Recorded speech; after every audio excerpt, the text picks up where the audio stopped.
यीशु मसीह के ज़िंदा जलाली और पुरफज़ल नाम में आप सबको एवेंजलिस्ट अनमोल की तरफ से बहुत बहुत सलाम। और मैं आप सबको शिलोम प्रे सेंटर में वेलकम और खुश आमदीद करती हूँ। खुदा की शुक्रगुजारी करते हैं आज के वक्त के लिए, आज की घड़ी के लिए जो खुदा ने आपकी और मेरी ज़िंदगी में अनायत किया है, ताकि हम यीशु के नाम को इज़्ज़त और जला दे सके। इसी तरह मेरे अजीज़ों, आए हम कलाम मुक़द्दस में से सीखेंगे दूसरा पतरस और उसका पहला बाब और उसकी दूसरी आयत में पढ़ते हैं।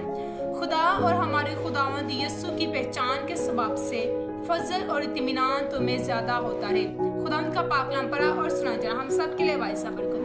आज जो टॉपिक है बहुत ही खूबसूरत है, आप ज़रूर इसे नोट किया करें। जो भी मैसेज जितने भी आप सुनते हैं आप ज़रूर मैसेज को नोट किया करें। और आज का जो टॉपिक है वो ये है, जलाल और इत्मीनान में बढ़ते हुए पैमाना में। अगर हम जलाल और इत्मीनान में हैं तो हमारा जो स्केल है वो कौन से लेवल में है, हम कितने पैमाने में हैं, आज हम सीखेंगे और हम बरकत पाएंगे। मेरा ईमान है आज आप कलाम के वसीला से बरकत पाएंगे। इस तरह मेरे अजीज़ों, हम बड़ी आसानी से समझ सकते हैं कि जो इत्मीनान और फजल है वो जो हमेशा ज़्यादातर हमारे साथ रहता है। वो कब हमारे साथ रहता है? जब हम ज़िंदगी में यीशु मसीह की पहचान होगी।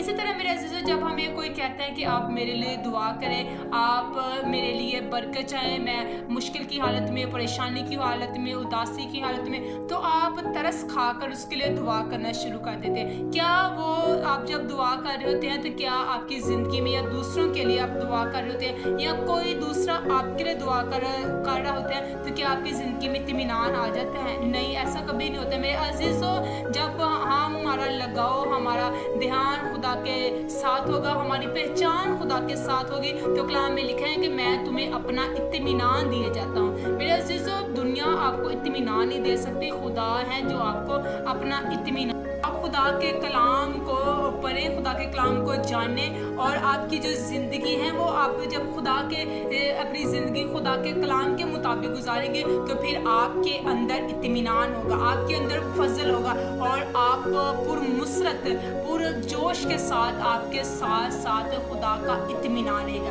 इसी तरह मेरे अज़ीज़ों, जब हम देते हैं इत्मीनान, इसका मतलब ये नहीं है खामोशी से बैठे रहना, आराम करना, ये इत्मीनान नहीं है। अगर हम देखें इसे जो इत्मीनान है, इसे हम अबरानी ज़ुबान में ये है वो शलूम का मुतरादिफ है। शलूम का मतलब ये है कि आराम में इत्मीनान मुबारक खाली।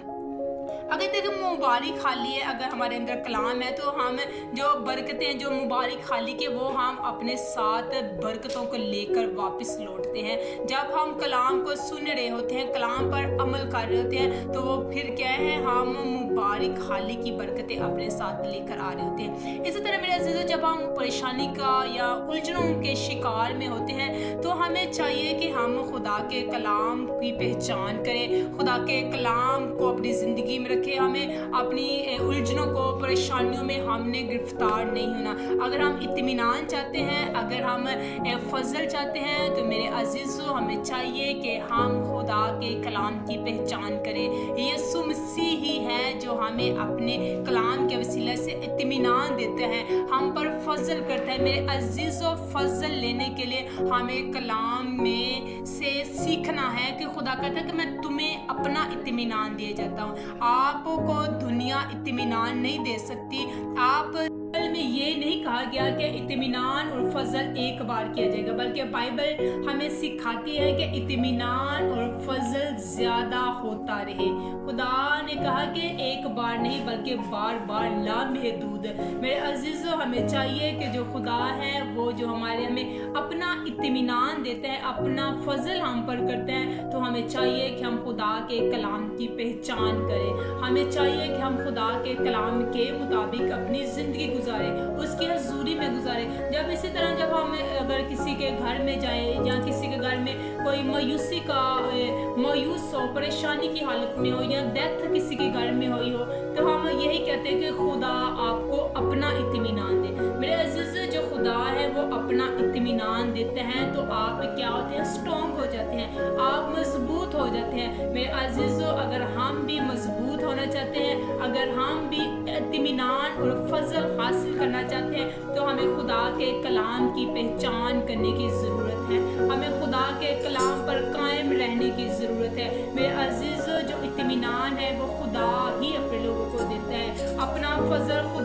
کرتا اگر آج میری اور آپ کی سانسیں چل رہی ہیں تو میرے عزیزو یہ خدا نے اپنا فضل کیا ہوا ہے۔ اگر ہماری سانسیں نہیں چل رہی تو میرے عزیزو پھر کیسے ہم پر خدا کا فضل ٹھہرے گا؟ ہم اگر زندہ ہیں تو یہ خدا کا فضل ہے۔ خدا نے جو اپنے لوگوں کو اپنا اطمینان دیا ہے، اس بات کے لیے ہمیں خدا ان کی شکر گزاری کرتے رہنا چاہیے۔ میرا ایمان ہے کہ آپ سب نے اس کلام